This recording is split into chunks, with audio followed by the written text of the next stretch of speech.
I'm now joined by the UFC middleweight champion of the world, undefeated. He's Israel Adesanya. First fight, you watched it on Countdown with Eugene Behrman, the first fight between you and Vettori. And I could see how you won the first and second, and I think that's without any sort of debate. Third round, kind of close if you're taking damage into account. Where do you think you're most improved, and where do you think he's most improved? Because to me, it looks like two different fighters now. I mean, okay, well, from that fight, you look at both our runs. You look at his run from that fight. You look at my run from that fight. You can tell definitely who's improved the most out of the two fighters, because we're not even fighting the same level guys. I can name two people he's fought that I actually know of. The rest are all just unknowns or unranked. And you can name every single person I've fought since that fight. Yeah, we're not the same. So if you look at it just from skill for skill, what do you think he's gotten better at since then? I guess the most. The most, honestly, he just switched up his takedowns, but we figured it out already. He just switched it up a bit, but like I said, we figured it out. So the first one, he was using a lot of Greco techniques. You pointed that out when you were with Coach watching that. What does he switch to now? What's his bread and butter that you've been looking at and noticing in terms of the nuances of his takedown attacks? You'll see Saturday night. You see them get counted on Saturday night. You said something that was interesting to me, that his loss to you is the biggest win of his career when he talks about it. And I thought that was an interesting point. And you credit Kamaru Usman for beating Jorge Masvidal inside the distance and ending the conversation. How big of a priority is it for you to get the finish for that reason? Either that or I beat him like I did to Virus, just 5-0. Like, I want him to know that there's no way he's coming out of this a victor. I want him to know when he looks at me in the post-fight press conference on YouTube or sees me on TV after this, he just knows that guy beat me. That guy's better than me. I want him to just know that. That's what I want him to know when come Sunday morning. Now, I mentioned Usman before. I'm going to mention him again here. He was recently on Hot Ones, and you're an alum of the show. You were on with Anthony Joshua. So, of the two Nigerian champions in the UFC, who is better at taking the heat? And I don't mean in the cage. I'm talking about food. Oh, myself. I think I handled it a lot better. But I need to do Hot Ones again in person this time. So, yeah, we'll run it back. Maybe next time I come to the States, we'll run it back and get that going. I'd have to agree with you. I was surprised. Usman was feeling it at the end. Yeah, a little bit. I mean, but yeah, my man, he's going back to. I just saw a post. He's going back to Nigeria soon. So when he goes back, hopefully his tolerance goes up, and yeah, he'll be able to handle it next time. Paulo Costa recently made some comments about how much he's paid in the UFC.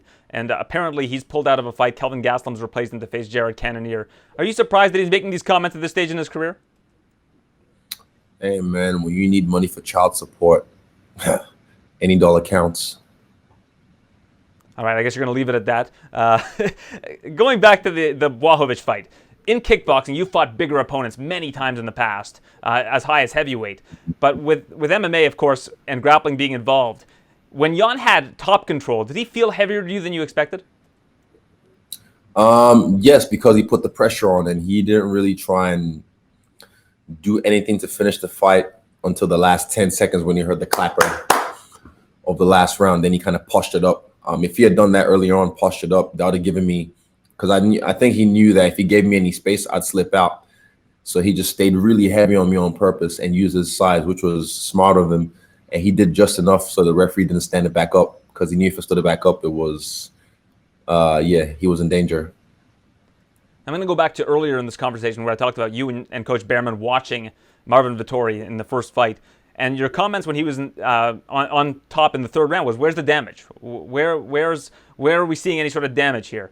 The scoring criteria, of course, favors damage above all else. Are you happy to see that the judges are starting to kind of adjust how they judge these fights, where control is not going to matter as much if they're not doing anything with it?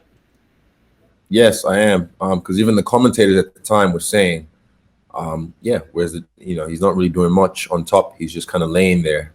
And like I said, I got back up and I went at him and I attacked him, and I was owning him.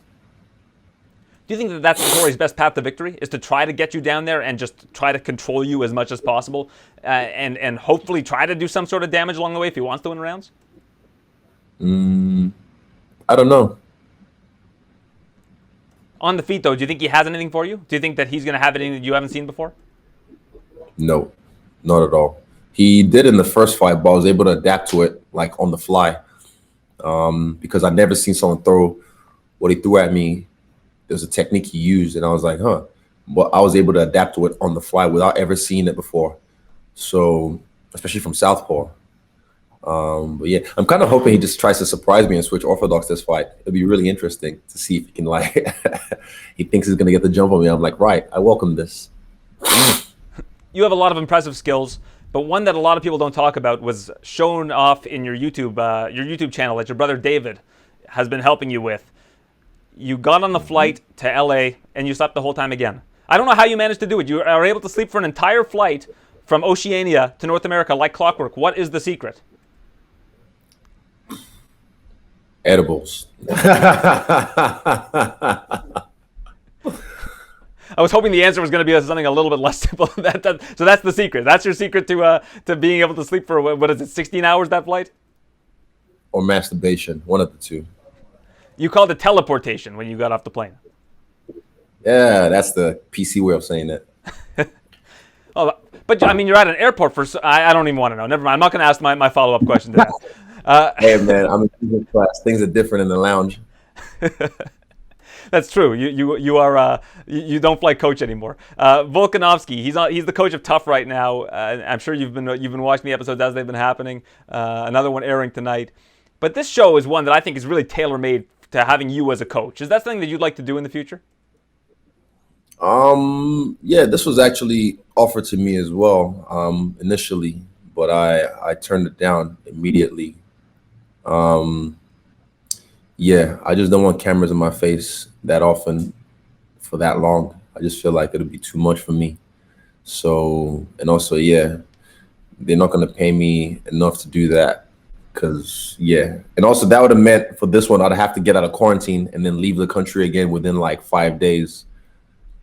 And the opposing coach, they gave it to me. I was just like, I don't want to, no. I just wanted to enjoy my time away from, yeah, all this. And I just don't want cameras in my face for that long. It'll be too much for me. I'm not a Kardashian.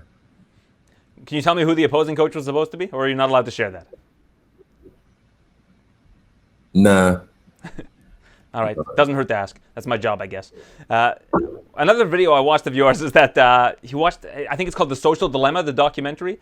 How did that change your look at social media and how you interact with it? I just log out. I still use it, but if you notice, I don't really post as much as I used to. During fight week, I post a lot more, so you'll be seeing a lot of posts from me this week. But like, it'll be like 2-3 weeks I won't post anything. Maybe a few stories here and there, but yeah, it's definitely made me aware of excuse me, the way I guess they use social media to farm for our attention. So yeah, I'm definitely aware now where I place my attention and the intent behind what, like if I catch myself in a loop of scrolling, I'm like, I can see those little men in my head playing to try, you know, like in the documentary, those little dudes who are like, you know, working used to getting back on the phone and this and that. And I'm like, oh, they got me. And I might just log out or just close my phone, put it down, because I can catch myself doing that on the toilet or in bed sometimes. But at least you're aware of it now. So once you identify the monster, you can kill it. And you stopped going to the recommended videos. The funny thing is, I was again watching these videos of you, and then right after you said I don't go to the recommended videos, I went to the recommended videos to see what more stuff of yours I can consume. Yeah, I don't go to the recommended videos as much anymore unless it's something I really want to see. But yeah, I understand. I see how they work now. So it was kind of good for them to put it out there. So those who want to be aware, who want to kind of get clued onto it, can be. So it was good. All right, well, best of luck this weekend. It's the rematch yourself, Marvin Vettori, the sequel, in the same building, the Gila Arena or whatever it's called in Glendale, Arizona. Appreciate your time, Israel, and look forward to speaking with you again soon. Appreciate it. Thank you.